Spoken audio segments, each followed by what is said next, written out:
premier vote, vous allez voir, le Togo n'a pas voté. Parce que nous avions refusé cela. On nous met sous pression uniquement pour servir les intérêts étrangers. Mais où est l'intérêt du continent africain? Nous disons que ce n'est pas normal. Donc, ce sont ces sujets, vous savez, si on commence... Depuis son accession au pouvoir en 2005, Faure Gnassingbé perpétue une gouvernance autoritaire au Togo, s'appuyant sur des stratégies de terreur et de répression pour maintenir son régime. Les récentes manœuvres diplomatiques, telles que l'annonce d'une possible adhésion à l'Alliance des États du Sahel, AES, ne sont que des diversions visant à détourner l'attention des véritables enjeux nationaux et à consolider son emprise sur le pays. Le Front Touche pas à ma constitution, TPAMC, a dénoncé cette tentative d'adhésion comme une instrumentalisation du ressentiment anticolonial pour masquer l'incapacité du gouvernement à répondre aux besoins fondamentaux de la population. Cette démarche est perçue comme une stratégie pour maintenir le régime en place en dissimulant les désordres institutionnels créés par des modifications constitutionnelles illégitimes.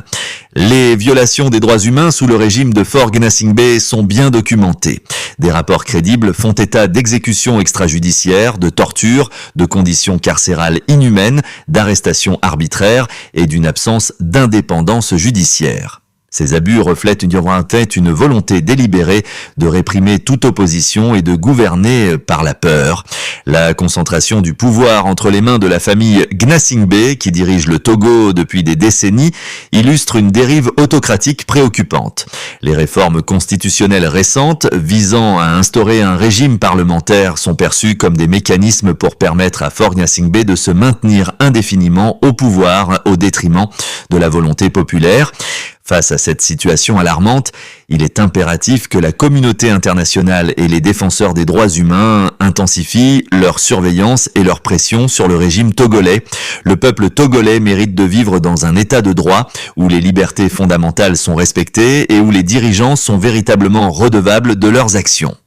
En conclusion, les diversions diplomatiques orchestrées par le gouvernement togolais ne peuvent dissimuler les réalités d'une gouvernance oppressive et prédatrice. Il est temps que des mesures concrètes soient prises pour restaurer la démocratie et garantir le respect des droits humains au Togo.